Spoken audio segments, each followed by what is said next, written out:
We lie down on the big bed, snuggled together, and my daughter Tori says, "Tell me the story about the day I was Bor-ing." I say, "You mean the day you were born?"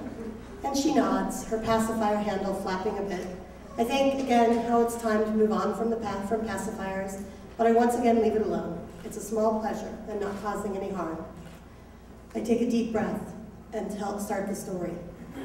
Once upon a time, I say, Mommy and Daddy really, really, really wanted a little baby girl, but they tried and it didn't work. So they finally decided that they needed some help.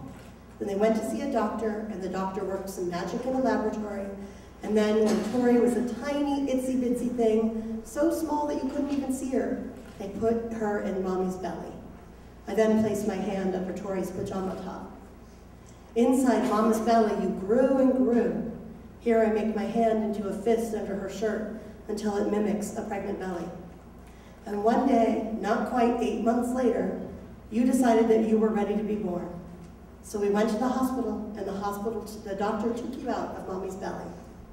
She pauses and mumbles around the binky. And then they gave me to Daddy? I say, yes. Then they gave you to Daddy, and he said, "Oh my goodness, this is the most beautiful baby I've ever seen." And then your godmother, Sarah, took a picture and cried about how beautiful you were. I took a deep breath, thinking once again about everything I'm leaving out. Her lost twin brothers, gone before taking a breath a year before she was born.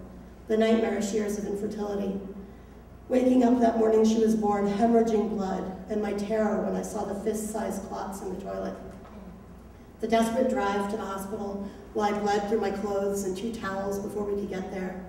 The numb terror I felt as the hospital gurney was rushed down the hall to the surgical suite for my emergency C-section. The long, dark, horrid 8 hours that passed alone in a recovery suite before she was finally handed to me for the first time. Finally, I say, finally, they brought you to Mommy. And your Mommy was so happy she could hardly breathe. She held you and she kissed you and she said, "Oh my, she's so beautiful."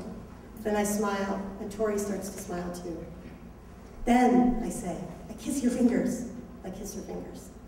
I kissed your toes, and I kiss her toes. Then I kissed your belly, and your forehead, and your chin, and your elbows, and your knees. And as I madly kiss her everywhere, she shrieks with laughter. When we're done, she snuggles closer, and I think to myself, I wouldn't have the story end any other way.